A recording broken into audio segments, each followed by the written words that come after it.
Welcome back to Goodbye America, Hello Europe, the show that helps Americans move, live, and thrive in Europe without losing their minds. Or their money. Today, we're talking about something that hits everyone when they land in Europe: cell phone coverage. Or more specifically, how not to get destroyed by those international roaming charges. Yeah, because that global plan from your US carrier, spoiler alert, it's a global scam. Total scam.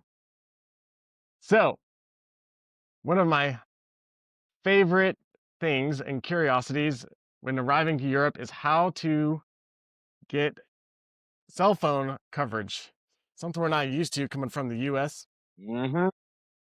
So, first of all, this was like 10 years ago, the first time I experienced it. I did not have what's called international coverage with my provider. I think at the time I had Verizon or T-Mobile. I don't remember. I've got AT&T. But AT&T, right on. So we didn't have the international coverage. You would just get charged a crazy amount of roaming if you tried to actually set it on roaming in another country and make a phone call or send a text or even surf the internet if you could. Yeah, I've got a buddy of mine who spent the summer in Ibiza, and his family had to take out a bank loan to pay for his cell phone charges. He called everybody real? every day. I don't know why he was acting so lonely while he was over there, but the bill was massive. It's gotten a little bit better, but it's still pretty harsh for what the cell phone companies in America offer. So the prepaid SIMs or eSIMs here in Europe are always going to be cheaper. Right. This is something that no one will tell you. In America, your cell phone company is definitely not going to let you know this. And you kind of figure out about this after you've arrived and been like, oh, I wish I had known that before. You can go into a local shop, buy a SIM card, put it in your phone, and then you've got everything: internet, text, WhatsApp, Facebook. You got to make your phone call up to a month, essentially, for very, very little compared to what you've been paying in the US. So let's talk about where to get it, Will. So the best options, it is going to be cheaper if you get it outside of the airport. However, for convenience, if you have been traveling for 24 hours and you don't want to get hit with that 1 day best mobile international plan, which usually for American carriers, for myself, for AT&T, it's about like $10 or $12 a day, which if for most people, right, if you're going on vacation for a week or two, you bite the bullet. It's an extra like $500 or something like that, tacked on to Wow. already expensive European trip. But if you are coming to relocate to Europe, this is something that you absolutely want to be aware of, especially within the first couple months while you're here. I find the airport kiosk to be very convenient for just arriving for the first 30 days. And then after that, you can go to these stores' locations. The main stores are going to be Leica Mobile, Vodafone. That's the one that I use. They're bright orange and easy to spot. There's another one called Orange. And then there's a fourth one called Three, which I haven't seen too many of those, but they are around. I haven't seen that too much either. Another one I've seen in Spain is Movie Star. The one that I've always found to be the most convenient and easily accessible is from Vodafone.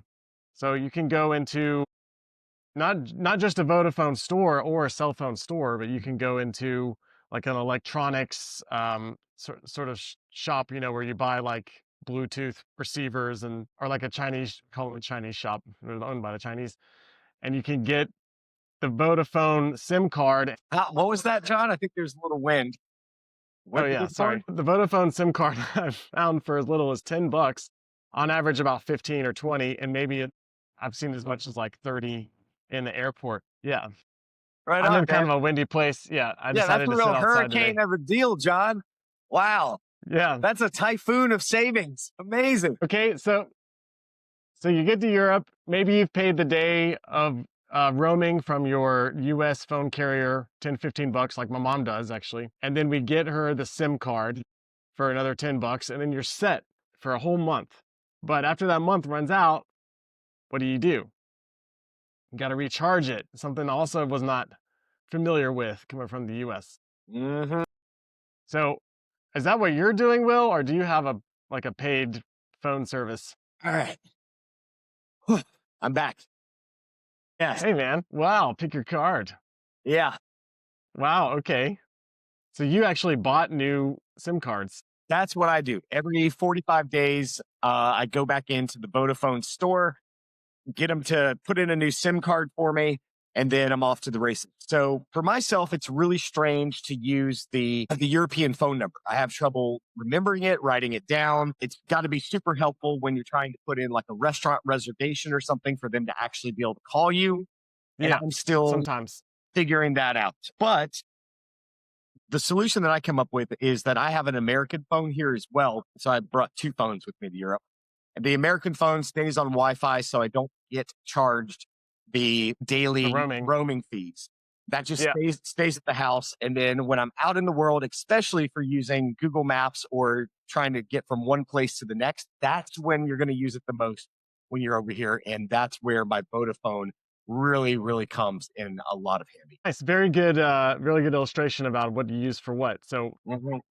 I've been here a little bit longer. So I was at a point where I was like transitioning between different options. And finally, I found that with the Vodafone prepaid SIM card, because I actually needed to have a Spanish number for my bank account and for my, I don't know, my insurance or something. I needed to have the same Spanish number, which in your case would keep changing if you change SIM cards, your number, right? Yeah, I believe it does. So that can be problematic if you need to keep the same number. And for me, it was a problem. And then finally, I found out that it's easy enough to recharge the SIM card once you run out of data, but you got to find a Wi-Fi and then recharge it. But I would say 95% of the time, it works pretty seamlessly where you just, when it says your data will run out on this date, well, on that date, then you have the Wi-Fi and you load up the $10. It's like $10 to recharge it. And then I've got service and everything I need for the rest of the next month. Now, it's important if you're over here and you still have things in America, like an American bank, your US bank account, your US, maybe you have a US business or you need that US phone number. It's easy enough. I got the Google Voice number for free. And then I have the app on my phone. So I just like use that app and it's still a US number. Like I can call my grandma. Like my grandma doesn't have internet, right? She just has a phone. Yeah.